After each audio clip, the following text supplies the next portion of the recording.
more. That gives it an impressive score for service length.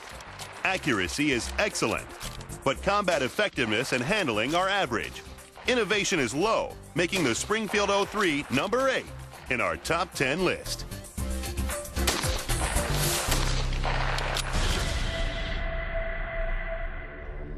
In 7th place is the weapon that sets the standard for the combat rifles of the 21st century. Steyr AUG. Type, semi or fully automatic bullpup assault rifle. Country of origin, Austria. Caliber, 5.56 by 45 millimeter. Cartridge capacity, 30 and 42 rounds.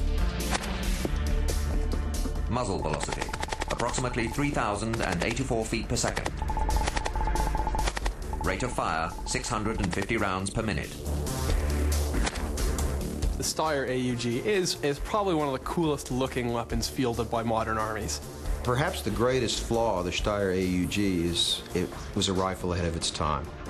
Built in Austria and first fielded in 1977, the Steyr AUG represents a radical break with conventional rifle designs. The Steyr is used by a lot of different armies. It's also used by a lot of special forces. Why? Mostly because it's a bullpup design. What that means is that the entire barrel, the receiver in action, instead of being in front of the firer's firing hand, it is all moved back in the stock.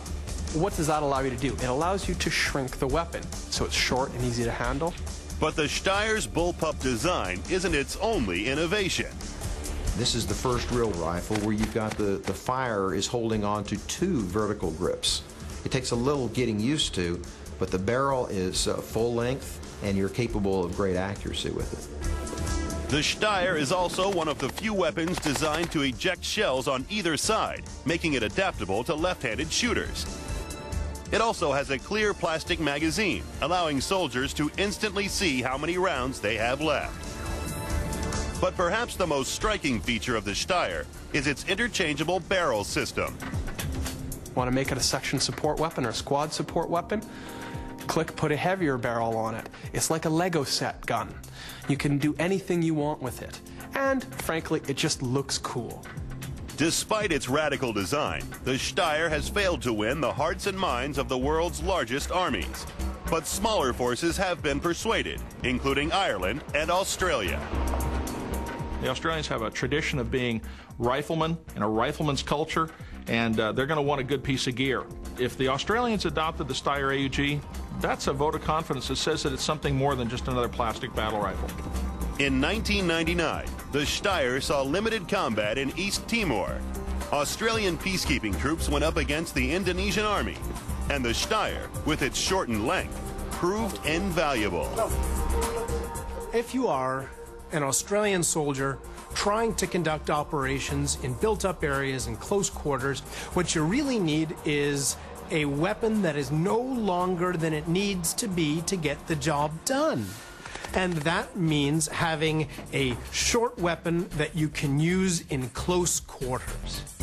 With more and more armies developing an interest in the bullpup design, the Steyr looks set to become a future classic. The importance is that it began a trend. The United Kingdom have adopted a bullpup rifle, which much the same concept.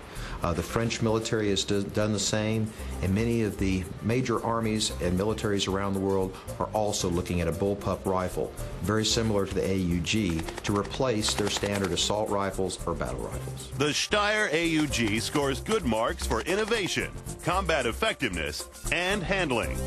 Service length and accuracy are average. Overall, that puts the Steyr at number 7 on our top 10.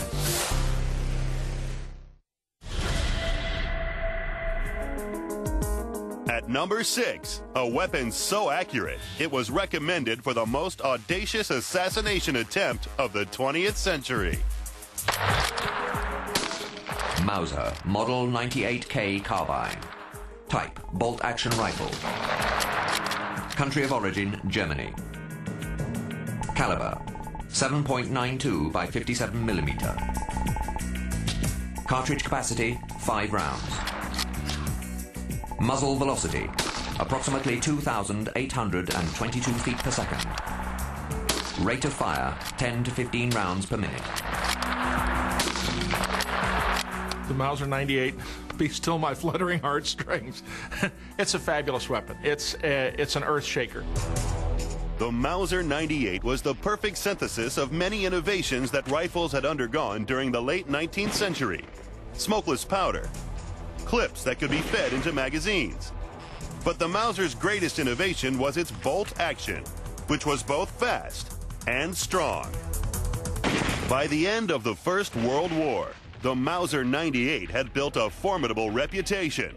A young battle-scarred corporal named Adolf Hitler later declared it his favorite rifle. But the 98 wasn't perfect. A modified version of the rifle, called the 98K, was introduced into the Wehrmacht in time for World War II.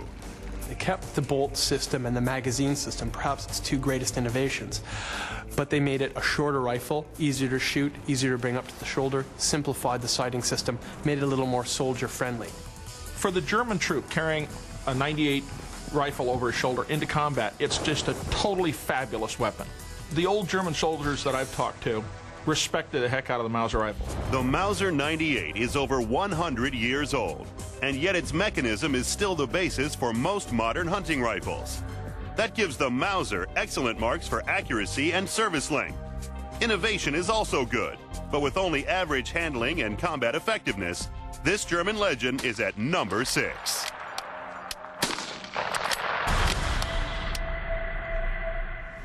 From a Teutonic terror to a Belgian big shot at number 5, this weapon takes doors off hinges and kicks like a mule.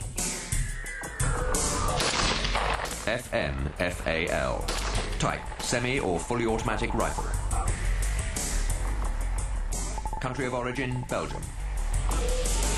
Caliber, 7.62 by 51 millimeter. Cartridge capacity, 20 rounds. Muzzle velocity, approximately 2,700 feet per second. Rate of fire, 650 to 700 rounds per minute. Throughout the period of the 60s, the 70s, and the 80s, the FAL became a symbol, a very cool-looking symbol of Western civilization fighting for freedom in all kinds of cesspits. Perhaps as many 70 countries have adopted it as their main battle rifle or as an alternate rifle, and is often called the right arm of the free world. In the 1940s, Belgian manufacturer Fabrique Nationale developed a new assault rifle. Heavily influenced by the German Sturmgewehr, it was built to chamber an intermediate round. But then fate intervened. NATO announced that all their rifles would fire the larger 7.62 American round. As a result, the design of the rifle was altered.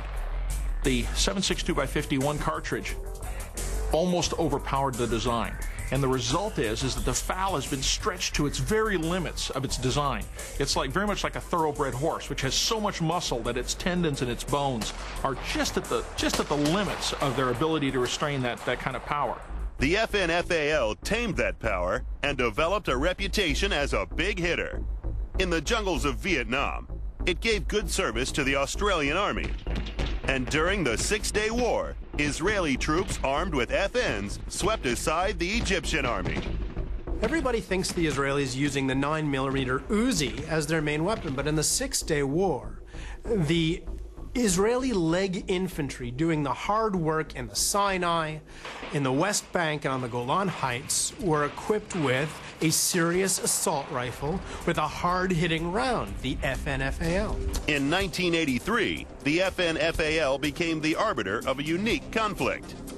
Argentine and British troops were fighting over the sovereignty of the Falkland Islands. Both sides were armed with FN-FALs. There's very few times in the 20th century where we had a perfect matchup of firearms. And the Falkland Islands campaign was that one of those very, very few times. The Brits are carrying semi-automatic versions of the FN. The Argentinians have a full automatic capable version.